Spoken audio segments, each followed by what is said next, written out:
Muy buenas tardes, querido profesor. Es un gusto para nosotros presentarnos aquí una vez más y por última vez al semestre, en esta ocasión para desarrollar nuestro trabajo final que se ha orientado a un análisis sobre la aplicación de esta justicia virtual que se ha enmarcado pues precisamente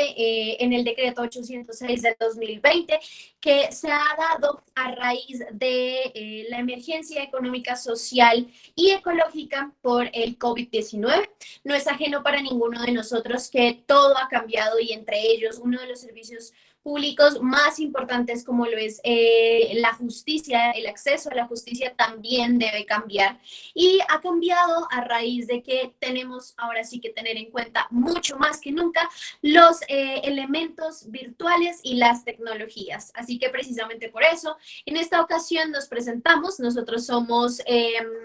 nuestro grupo está conformado por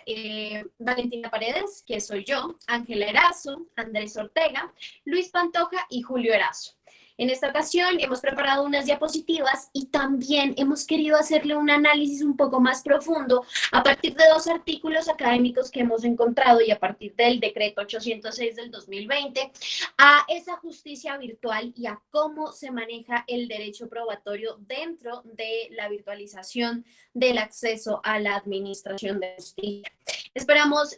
disfruten mucho nuestra exposición, lo hemos hecho y lo hemos preparado con mucho cariño. A continuación, pues entonces queremos iniciar, por favor, pasamos de diapositiva, queremos iniciar hablando un poco sobre este decreto que es el marco general de toda la justicia virtual, que es un decreto que en su parte motiva es bastante largo, pero en la parte ya de las decisiones que se toman precisamente para la aplicación de la justicia virtual, pues tiene unos puntos muy exactos que debemos examinar y que debemos tener en cuenta, porque no tienen aplicabilidad únicamente para el derecho probatorio, sino para todo el proceso. Entendiendo que las pruebas pues son precisamente nuestra columna y nuestra columna vertebral, pero además de eso pues el proceso termina cambiando y termina influyendo en que las pruebas cambien. Así que este decreto da y dicta medidas transitorias para el acceso a la justicia a través de los medios virtuales. Y también busca que se dé una agilidad en los procesos judiciales, protegiendo tanto a los servidores judiciales como a los usuarios, porque recordemos que la presencialidad nos trae riesgo de contagio. El gobierno nacional, a través de este decreto, lo que busca es darle continuidad precisamente a esos procesos que durante unos meses de aislamiento obligatorio quedaron suspendidos y quedaron en vilo, en el sentido de que la justicia cerró sus puertas físicas y dejó de funcionar. Solamente en algunos casos, como en la rama del derecho penal, seguían funcionando, las tutelas también lo seguían haciendo, pero todos esos procesos, los ejecutivos, las sucesiones, los de alimentos, estaban detenidos. Y eso es muy grave que suceda. Entonces, lo que hace este decreto precisamente es adelantar dentro de la rama judicial algunos cambios y adaptaciones frente a una dinámica social en un contexto de pandemia para que estos procesos se puedan agilizar y garanticen el debido proceso, la publicidad y el derecho de contradicción de las partes, que son principios rectores de nuestro Código General del Proceso. Las principales medidas entonces que tiene este decreto son básicamente las que voy a nombrar a continuación. La primera es, como ya lo hemos anotado mucho, el uso de las tecnologías de la información y las comunicaciones en los procesos judiciales. Entonces, digamos que en este caso ya nosotros no vamos a acudir ante los juzgados, ante el Palacio de Justicia, sino que lo que va a suceder es que vamos a tener un contacto con los servidores judiciales y los sujetos procesales a través de nuestros computadores y de los servidores de la rama judicial. Ya no vamos a tener la posibilidad de acudir presencialmente a un expediente físico, sino que vamos a utilizar todos estos equivalentes funcionales que nos permiten darle continuidad al proceso. Si alguno de los sujetos procesales o la autoridad judicial no tiene, perdón, la posibilidad de acudir a estos medios tecnológicos, porque denotemos que Colombia al fin y al cabo es un país en el que la cobertura de Internet y la cobertura de los servicios públicos domiciliarios no llega a ser muy amplia. Entonces, dado esto, los lugares en los que no hay acceso y las personas, los sujetos procesales o la autoridad judicial no tenga acceso a Internet o a los medios idóneos para poder seguir el proceso de manera virtual, podrá adelantarlos de manera presencial. Entonces, la regla general que interpone este decreto es que se adelanten de manera virtual. La excepción es que se van a adelantar de manera presencial, atendiendo a las medidas de bioseguridad. El segundo es que tanto los municipios, las personerías y otras entidades públicas, en la medida de sus posibilidades, van a facilitar que los sujetos procesales puedan acceder en sus sedes a las actuaciones virtuales. Esto quiere decir que, por ejemplo, se van a abrir ciertas instituciones para que la gente pueda acceder a los medios virtuales, y esto se da, por ejemplo, con la implementación de redes Wi-Fi, como se ha hecho un ejemplo en el municipio de Chachagüí, que el alcalde ha implementado ciertos servidores de red Wi-Fi de Internet para que la gente pueda tener acceso, entre ellos acceso a la justicia. Entonces ya vemos cómo se va dinamizando también la prestación de este servicio a través de Internet. Hay unas disposiciones muy puntuales en cuanto a las notificaciones, que suele ser un tema bastante álgido, porque la notificación es lo que materializa precisamente el principio de publicidad.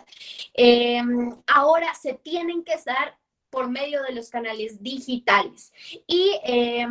pues obviamente se tiene la obligación de que estos canales digitales nos entreguen a nosotros unos datos de que se ha recepcionado la notificación, y esos datos deben ser pasados directamente al juzgado.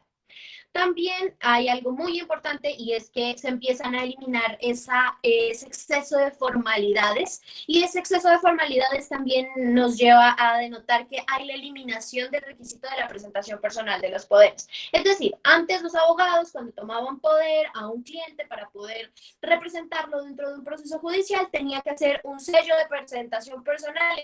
en la notaría, y este ya podía ser anexado con la demanda o la contestación de la demanda. En este caso, como ya no tenemos la posibilidad de acudir presencialmente a las notarías porque es riesgoso, pues entonces se elimina este requisito y ya no se puede ni admitir ni rechazar las demandas porque no haya una presentación personal en un poder. Y encontramos que, por ejemplo, se empiezan a ver un auge de las firmas digitales, de los documentos que ya, por ejemplo, carecen de ninguna firma, simplemente está la enunciación del nombre y la cédula de la persona y se van a presumir auténticos.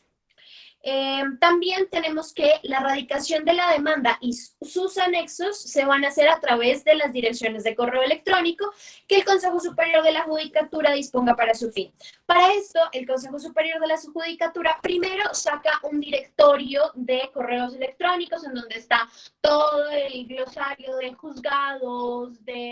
etcétera, las diferentes dependencias de la rama judicial, y hace unos días, posteriormente de este directorio, saca una plataforma por medio de la cual ya podemos consultar como más ágilmente el correo electrónico de los juzgados. Normalmente está discriminado por juzgados municipales, juzgados del circuito, etc. Ahora sí, hay un deber que este decreto nos impone a las partes, y es que si nosotros tenemos parte del expediente físico, lo podamos aportar, es decir, lo podamos escanear, lo podamos subir a la nube, lo podamos mandar en fotografía al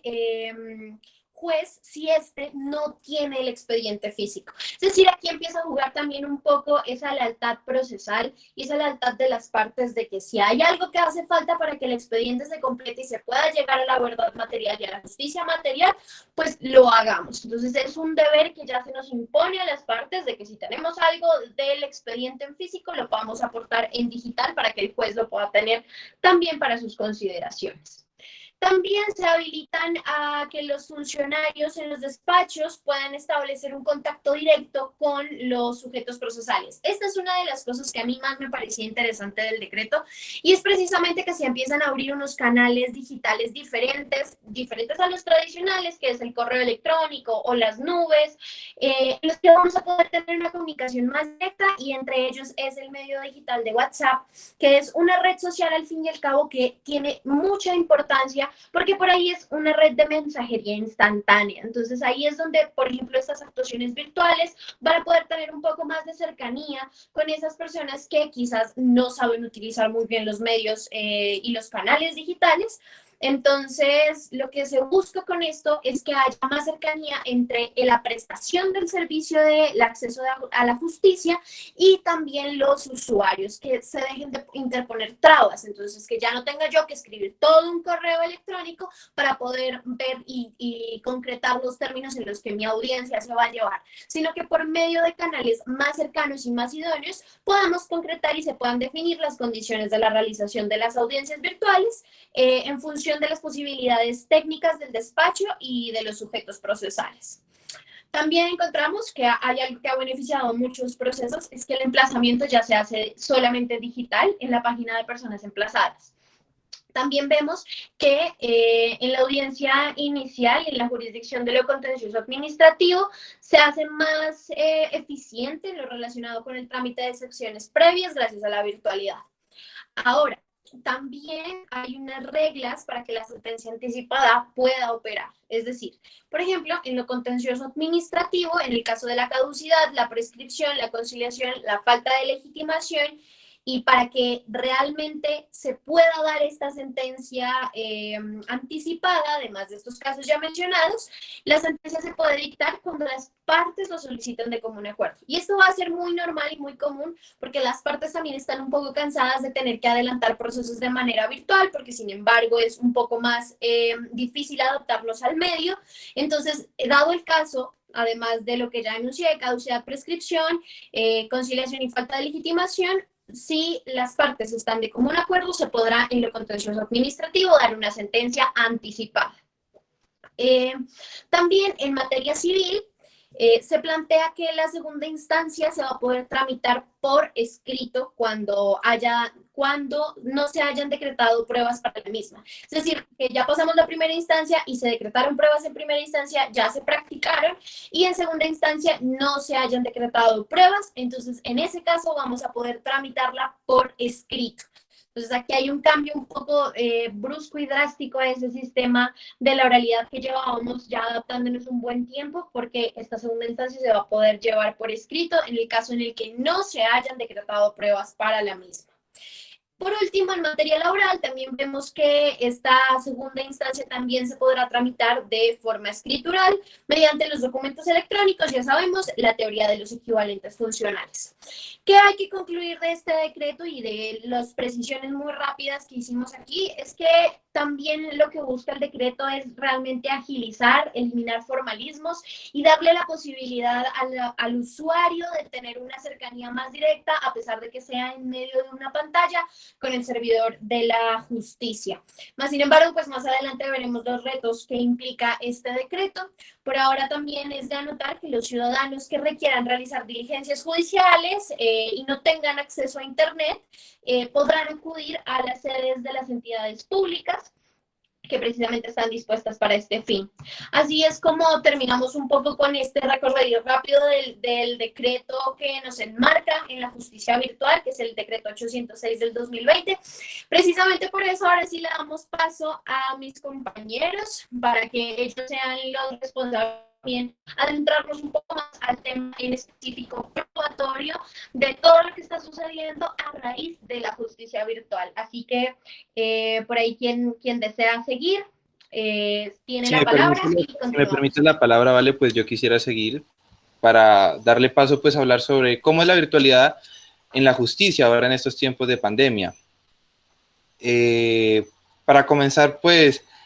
quisiera resaltar que la virtualidad para el acceso a la administración de justicia siempre pues ha presentado varios retos. En primer lugar, hay que resaltar que en el sistema colombiano se viene manejando un sistema que siempre ha manejado las fotocopias, por ejemplo, al momento de presentar la demanda, los anexos, siempre ha sido mediante un papel. Ahora con la virtualidad, pues ese es el gran cambio y el gran reto que han enfrentado todos los abogados, ¿no? Porque es esa costumbre de que manejar otra vez el correo electrónico, de esperar las notificaciones, como tú ya bien lo habías estado mencionando.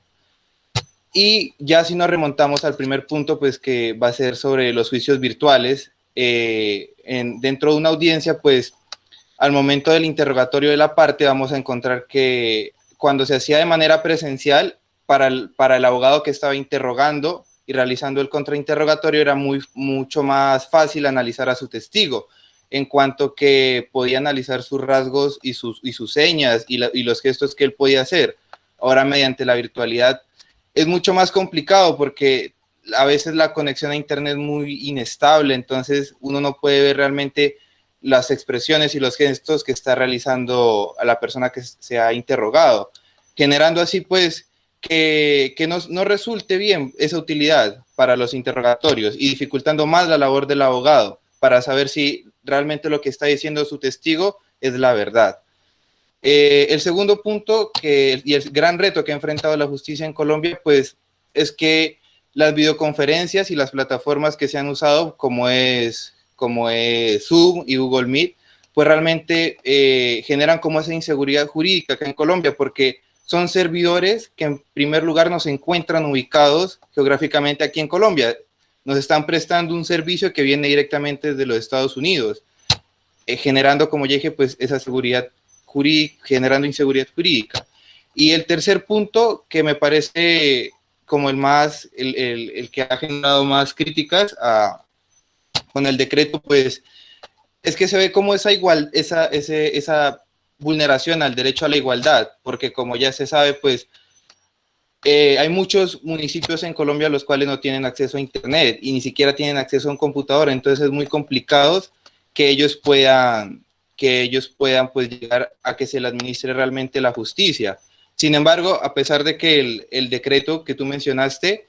da la excepción de que si ya no se cuenta con los medios electrónicos para acceder a la justicia, se puede de manera presencial, no es una realidad que se vive en Colombia. Por ejemplo, acá donde yo soy perteneciente en el Putumayo, se ven muchísimas quejas de los municipios aledaños y de las zonas rurales en las cuales no se ha podido realmente administrar la justicia, que las personas simplemente se quedan esperando y tienen que solucionar los problemas por su propia cuenta. Eso sería todo en cuanto a la virtualidad en la justicia en los tiempos de pandemia. Dando paso a lo que es realmente esa justicia digital, pone en crisis diferentes principios, tales como los ha nombrado mi compañero Luis, como lo es la seguridad jurídica, que se debe garantizar sobre todo para brindar ese servicio judicial para la administración de justicia. De igual manera, por favor, cambiemos de diapositiva. La justicia digital, frente a la inmediación, siendo un principio rector del Código General del Proceso, genera cierta inseguridad jurídica, ya que es la relación directa que debe existir entre las pruebas y el juez y las partes. Es importante iniciar con una frase de Richard Susskind, quien en un inicio fue la persona que dijo que las comparecencias en los espacios físicos de los juzgados se convertirán en una excepción. En su lugar, las apariciones virtuales se convertirán en la norma y se requerirán nuevas habilidades de exposición y para el ejercicio de la defensa y de la contradicción en el marco judicial. Y es importante iniciar resaltando que la inmediación busca que exista esa comunicación directa entre el juez y las partes. Especialmente supone la participación personal y directa entre la producción y la práctica de la prueba. De ahí que el artículo 6 del Código General del Proceso se señale que el juez practica personalmente todas las pruebas y las demás actuaciones judiciales que le correspondan. Tales como algunos procesos requieren la presencia del juez, como en la inspección judicial en el caso de servidumbre, en los procesos de deslinda y amojonamiento y en la declaración de pertenencia. Existe dentro de la sentencia de la Corte Suprema de Justicia con radicado 672-2019, donde un salvamento de voto advierte que la inmediación no tiene que ser física, sino sensorial, tal y como ocurre cuando se adelanta la audiencia por medios virtuales en formato de audio y video, en la medida que el juez, en términos sensoriales, está en un estado muy similar al que estaría si la audiencia se hubiese adelantado presencialmente. Existe ese choque entre las posturas que se determinan a raíz del decreto que es el encargado de regir dentro del marco judicial. De igualmente se realiza una objeción de aquellos que consideran que la inmediación se desdibuja con la justicia digital porque se pierde gran parte, como lo nombró mi compañero Luis, aspectos subjetivos como son el lenguaje, la forma de expresión, y resulta muy útil para el juez a la hora de tomar un fallo, resaltar y considerar estas posiciones como aspectos principales de la prueba. De igual manera, el lenguaje corporal, como se dice, se puede transmitir por medio de la videoconferencia, pero existen bastantes retos que se enfrentan por la calidad de los servicios públicos que son determinantes en la eficiencia de la prestación de este servicio, que es la Administración de Justicia. Igualmente, existe también esa doble postura de defender si la inmediación se encuentra en crisis por razones de la inmediación, por razones de la virtualidad o por razones de aspectos subjetivos. Bueno, pues yo quisiera entrar a defender pues esta postura, pues partiendo de que pues es de conocimiento de todos, de que la emergencia sanitaria causada por la pandemia del COVID-19 se ha llevado muchas vidas, entre ellas la de muchos colegas abogados y servidores judiciales, por lo que es muy importante entrar a proteger o salvaguardar la vida, la integridad y la salud de estas personas que trabajan en los juzgados, tanto pues como jueces, fiscales, abogados litigantes, en sí todas las personas que laboran dentro de los tribunales. Pues se parte también de que pues la presencialidad pues toma una pausa mediante la suspensión de términos, y pues también con ello se cumple con las medidas de restricción, las medidas de aislamiento preventivo emitidas por el gobierno nacional, por lo que tampoco se podría ir a trabajar presencialmente, pues se estaría violando esos decretos, ¿no? Como humanos que somos, estamos en la obligación de adaptarnos, y como pues es de gran importancia el derecho a la administración de justicia, lo que se pretende es evitar una parálisis total de este servicio estatal. Por ello es muy importante de que no se deje, la justicia no deje de funcionar. Es por eso que se toman estas medidas a nivel nacional, y de esta forma pues tratar de solventar esta tan dura situación, pues no solo es en la justicia, sino en todos los sectores económicos y laborales de Colombia, y pues no solo de Colombia, sino del mundo, pues como lo he mencionado, es una pandemia. Si bien se afectan derechos como la confrontación, el debido proceso, el principio de inmediación, hay que entrar a hacer un test de proporcionalidad, puesto que también se afecta, si se sigue con la presencialidad, estaríamos afectando derechos fundamentales como la vida, la salud, el derecho a la administración de justicia. Luego entonces pues habrá que hacer ese análisis para ver qué es más importante. Si bien pues la virtualidad pues trae muchos problemas, como que muchas personas tal vez no tengan ese acceso a un computador, pues lastimosamente la vida tiene que seguir, y como lo mencioné anteriormente, tenemos que adaptarnos como seres humanos que somos, pues también para esto nos sirven las herramientas digitales y hay que aprovecharlas para que no se pierda o se deje de tener un servicio tan importante como es la administración de justicia. Pues el hecho de que algo sea virtual no quiere decir que no sea real. Pues sostener lo contrario, pues puedo traer un ejemplo, equivaldría a decir que el juez y las partes no existen, cuando no es así, pues las partes y el juez sí están, solo que de manera virtual. Lo que pues puede ser una desventaja en muchos casos, por ejemplo, cuando se toma la prueba de un testigo, cuando rinde su testimonio, pues en la presencialidad se pueden notar sus gestos, todo esto, pero en la virtualidad será muy difícil, pero sin embargo, pues diría yo de que un servicio pues estatal tan importante no se puede dejar de prestar. Entonces, pues es cuestión de adaptación y pues hay que salir adelante y tener solidaridad pues entre todos, porque entre todos se puede sacar esto adelante.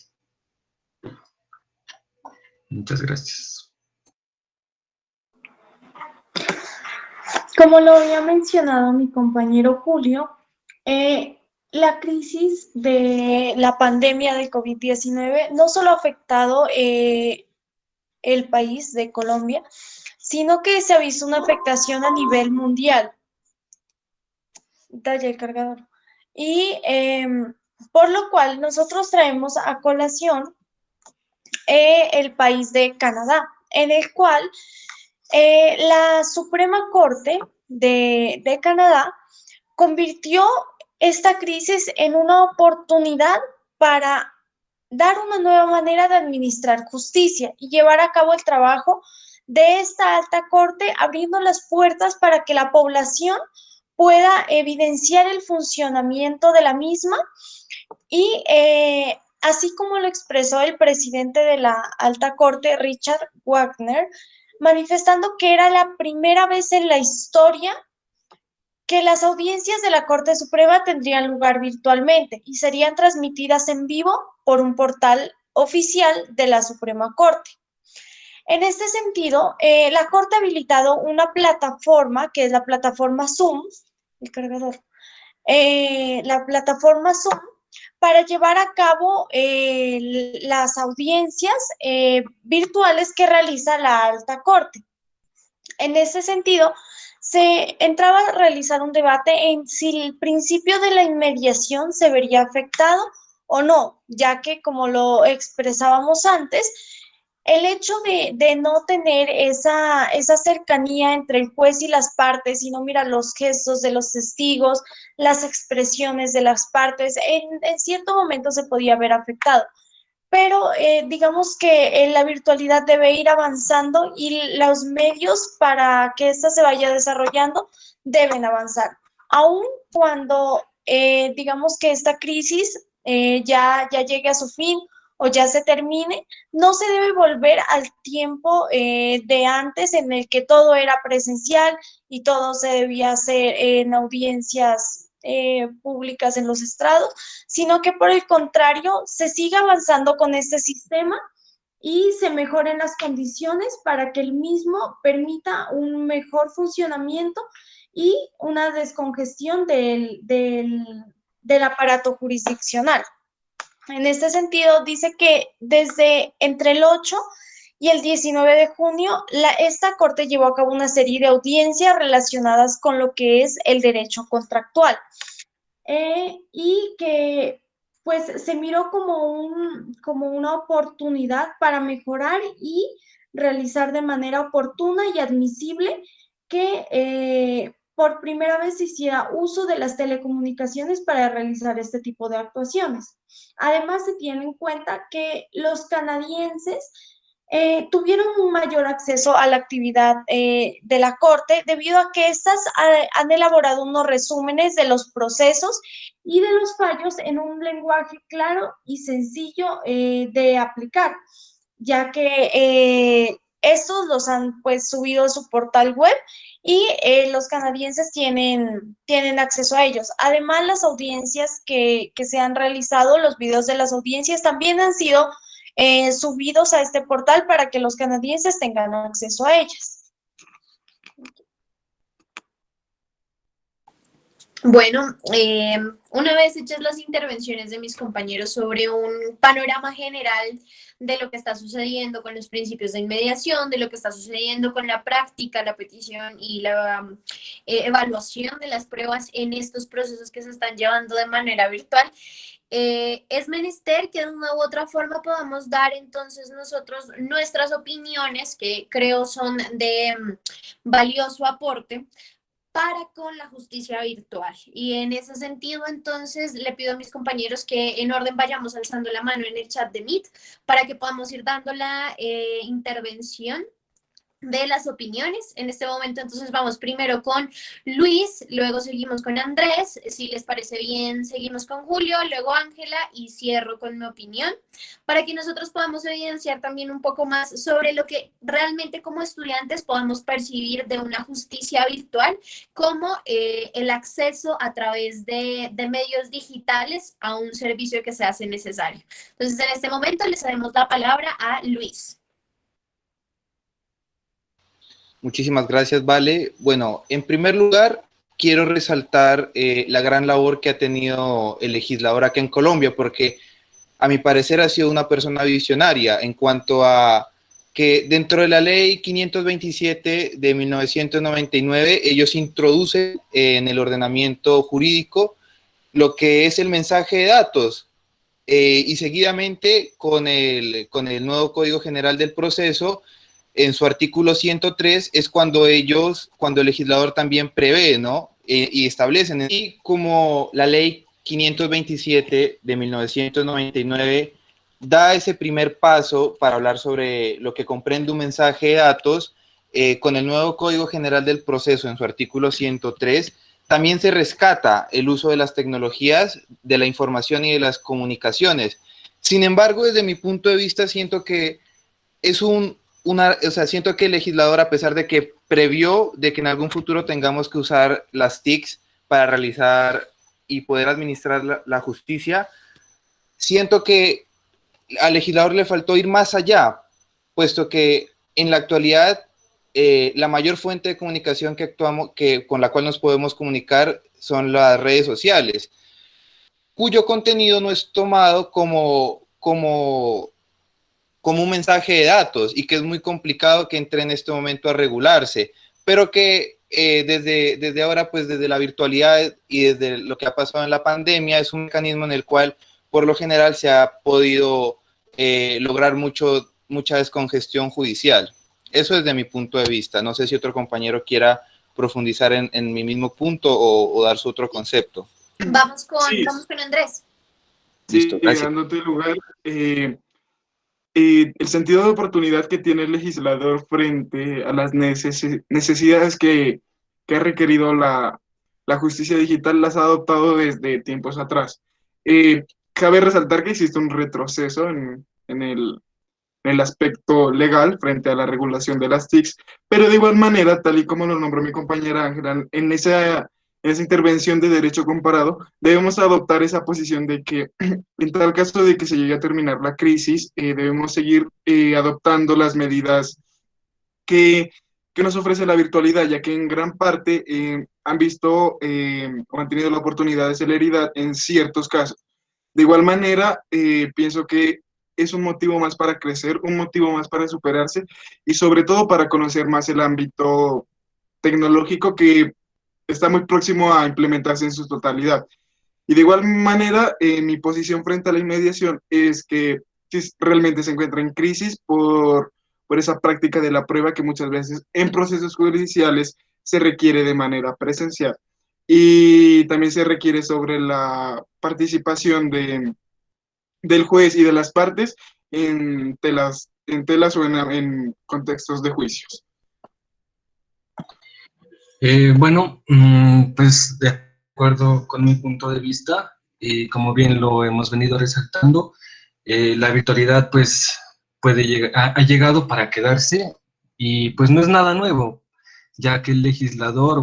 en Colombia se ha manifestado desde hace varios años atrás, solo que en esta oportunidad tal vez nos coge un poco descuidados, por así decirlo, puesto que nadie se esperaba esta emergencia sanitaria causada por la pandemia.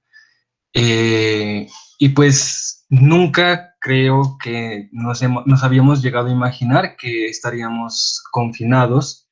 Es más, pues cuando la pandemia inició allá en China, pues todo el mundo miraba con malos ojos esas medidas tomadas por el gobierno chino. Y solo unos meses después nos tocó vivir en carne propia eso. Por eso digo yo que la virtualidad, pues en sí nos ha salvado. Y pues también viéndolo desde el punto de vista de nosotros los estudiantes, pues tuvimos que seguir en clases virtuales, no podíamos parar. Asimismo, pues la justicia, que es aún más importante. Ahora bien, pues sí se afecta en gran parte el principio de inmediación, pero pues se podrían afectar otros derechos fundamentales. Luego, entonces, pues este proceso de adaptación es muy importante y para crecer, pues, y mejorar, pues, esta experiencia que hemos vivido mediante la pandemia. Bueno, también debemos tener en cuenta que en los últimos años la tecnología ha venido avanzando de una manera drástica, y por lo cual el sistema de justicia también debe ir avanzando y no estancarse. Por lo cual, digamos, debemos tomar como también en cuenta las medidas y los avances que han tenido los otros países para nosotros también ir adaptando e ir mejorando el sistema virtual en cuanto a la aplicación de justicia. De igual manera, mejorar las condiciones y ir pues poco a poco implementando los equipos y el material necesario para que estas medidas virtuales que se han tomado para llevar a cabo la justicia no lleguen hasta ahí, o sea, no se paralicen, sino que sigan avanzando y se sigan llevando a cabo este sistema. Y además que se creen como, digamos, como unas mejoras en cuanto al principio de inmediación, debido a que, pues, si bien no en todos los lugares, no en todas las personas tienen acceso a un computador, tienen acceso a internet, muchas personas viven en lugares remotos donde ni siquiera el servicio público de energía eléctrica llega. Entonces, mejorar como ese sistema y esos equipos en lugares como las alcaldías, las gobernaciones, de manera que estas personas que no tienen acceso a estos equipos en sus casas puedan acercarse a estos lugares y que el sistema de esa manera siga avanzando y no llegue hasta ahí, sino que continúe.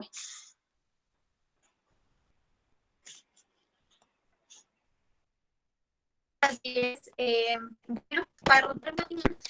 me gustaría iniciar resaltando el hecho de que, como bien lo han dicho mis compañeros, es inevitable saber que estamos dentro de una pandemia y saber que esto pronto no se va a acabar. Y que de una u otra forma la justicia tiene que seguir funcionando porque es uno de los elementos primordiales para que la dinámica de la sociedad pueda seguir fluyendo sin conflictos que lleguen a mayores. Entonces, precisamente por eso era necesario que la justicia se adapte, entendiendo que los cambios al principio pueden costarnos y pueden ser difíciles, y para los abogados que llevan años litigando puede ser muy complicado meterse en una pantalla, meterse en Google Meet, tener que utilizar el correo, pero si aprendimos a usar los CDs para entregar nuestras demandas, pues también tenemos que ir aprendiendo a utilizar los mecanismos digitales. Y ahí es donde está la responsabilidad de las nuevas juventudes, de abogados y de servidores de la rama judicial, que sí tienen buen base, por así decirlo, en cuanto a los millennials, a los centennials, del uso de estas diferentes tecnologías,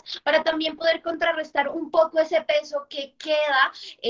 al tener que acceder a estos medios. Es decir, tenemos que adaptarnos y tenemos que ser fieles al dicho de que el que no se adapta pierde, y por el sentido de que la justicia no puede cesar, no puede dejar de funcionar, ya que como bien lo decía mi compañero Julio, si entonces nosotros preferimos el principio de inmediación como tal, como lo tenemos escrito en nuestro código, y si buscamos que todo sea sumamente presencial y nos esperamos a que pase la pandemia, pues estarían definitivamente afectando otro tipo de derechos fundamentales, como lo son el acceso a la administración de justicia, la publicidad, el derecho de contradicción y muchos otros. En este sentido, también me gustaría resaltar que es deber y ahora sí responsabilidad de los funcionarios de la rama judicial de irse actualizando, en el sentido de que hoy por hoy, como bien también lo decía mi compañero Luis, las redes sociales son el medio de comunicación más idóneo que tenemos para estar cerca, para poder reemplazar de cierta manera ese principio de inmediación y volverlo dinámico, que no sea algo estático y que no sea algo que simplemente se quede escrito en el código y se quede escrito en el papel, sino que realmente pueda atravesar por estos distintos procesos de cambio. Y es ahí donde, repito, los funcionarios de la rama judicial también tienen un deber. Y es precisamente por eso que les pido a mis compañeros que me dejen presentar pantalla para mostrar un claro ejemplo de un juzgado que ha hecho una buena labor, inclusive antes de la pandemia, y eso es lo que también resalto de las intervenciones de mis compañeros, que antes de la pandemia, esto de la virtualidad, el uso de los medios electrónicos, los equivalentes funcionales, los mensajes de datos, ya estaba regulado y legislado. Lo que pasaba es que no hubo una situación de crisis que nos obligara a utilizarlas. Como llegó la pandemia y llegó en un momento en el que nadie estaba preparado, pues tuvimos que empezar a aplicarlas con cierta dificultad. Pero esto ya estaba regulado y algunos juzgados en el país ya lo estaban implementando. No sé si ya puedo presentar mi pantalla. Sí, ahí estoy. Voy a presentar mi pantalla para poder mostrarles un ejemplo muy claro, querido profesor, de lo que está sucediendo, por ejemplo, en Bogotá, con un juzgado que es el juzgado de garantía, penal de garantías de Bogotá. Por ejemplo, aquí vemos que esta es la red social Twitter. Twitter es una red social muy a la dinámica judicial, a la dinámica política, donde se expresan muchas opiniones, pero que también es un medio de comunicación muy efectivo. Y aquí está, por ejemplo, la página de este juzgado, que tiene muy didácticamente sus medios de comunicación: WhatsApp, Twitter, Facebook, YouTube,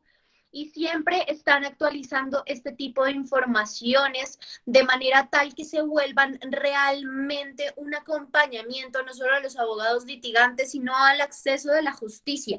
que ellos van democratizando toda esta información. Y es muy bonito ver el ejemplo de este juzgado, y es realmente muy recomendable poder leer sobre todo el proceso que llevan ellos, porque ellos ya realmente hace más de 5 años que no utilizan papel. Entonces, el no utilizar papel para ellos ya no era algo que simplemente llegó con la pandemia, sino que ellos lo venían aplicando hace mucho tiempo, y ellos usaban herramientas como la nube de Google para poder subir todas sus audiencias grabadas en audio y video desde hace 5 años. Entonces, ahí también está la motivación que puedan tener nuestros funcionarios de la rama judicial en empezar a implementar al menos las redes sociales como un mecanismo de comunicación. Y seguido también pues del valor probatorio de lo que puede llegar a tener la virtualidad y de lo que realmente pues nos interesa para la materia. En mi opinión, de una u otra forma, las pruebas siguen siendo la columna vertebral del proceso. Y como se practiquen y como el juez de una u otra forma se las arregle para practicarlas y para poder valorarlas dentro de todos los principios que cobijan un proceso judicial, pues entonces también será un reto, pero también es la posibilidad de irnos ahorrando ciertos formalismos que llegaban a ser también una piedra en el camino de la búsqueda de la justicia. Y es precisamente por eso que también se resalta ahora el nuevo valor probatorio de los posts en las redes sociales, y entendiendo que hoy por hoy las pruebas digitales se pueden destruir, se pueden transformar y se pueden modificar con facilidad. Más sin embargo, aquí es donde entra un concepto muy interesante que leí hace unos días, y es que ya empiezan a existir los laboratorios de informática forense, los laboratorios de evaluación digital, que son estos laboratorios que se van a encargar, tal como como lo hace medicina legal, de dar dictámenes periciales sobre la autenticidad de las pruebas y también ir sustentando, por ejemplo, con testigos, con perfiles y demás, la autenticidad de lo que vayamos presentando a nivel de redes sociales. Es bien interesante el tema de los laboratorios de informática forense y dentro de mi opinión son quizás una de las herramientas más necesarias y una de las ramas por las que muchos de los abogados podemos terminar yéndonos para determinar que las pruebas hoy por hoy cambiaron y es una realidad que ya no podemos evadir. Así que la invitación está a que nosotros hoy como estudiantes de Derecho pues podamos ir consultando, irnos apropiando de las herramientas digitales, ir dándonos cuenta que los computadores, el Internet y nuestros teléfonos se van a volver una herramienta para el acceso a la administración de justicia. No sé si alguno de mis compañeros tenga algo más que aportar, un comentario final. ¿No? Bueno, eso sería, querido profesor. Estamos muy atentos a su retroalimentación sobre esta discusión que acabamos de tener. Muy enriquecedora y agradeciéndole siempre a mis compañeros por ser un muy buen equipo de trabajo. Hemos aprendido mucho en la materia de Derecho Probatorio y fue muy interesante haber podido charlar esta noche sobre el valor de la justicia digital y sobre todos los problemas y retos que acarrea. Así damos pues por concluida nuestra exposición y por concluido nuestro semestre. Muchas gracias.